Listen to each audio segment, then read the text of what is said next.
ALP stage 1 এর আসা একটি লাভ ক্ষতির অঙ্ক, যার আজকে আমরা সমাধান করব। কি বলেছে কোশ্চেনটি? কৌশিক একটি খেলনা 160 টাকায় ক্রয় করে 180 টাকায় বিক্রি করে, তাহলে শতকরা লাভের হার কত? তাহলে যদি আমরা এটাকে শর্টে করতে চাই তাহলে কি হবে? শতকরা লাভ ইকুয়ালটা আমরা কি জানি? শতকরা লাভ কিসের উপর হয়? বিক্রয় মূল্য মাইনাস ক্রয় মূল্য বাই ক্রয় মূল্য ইন্টু 100, যেহেতু শতকরা বলেছে।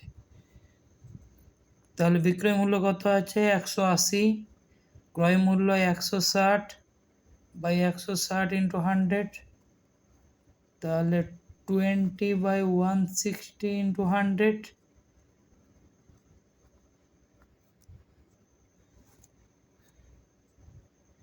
এটাকে কাটলে 4 2 8, এটা 25, মানে 25/2% ইকুয়াল টু 24%।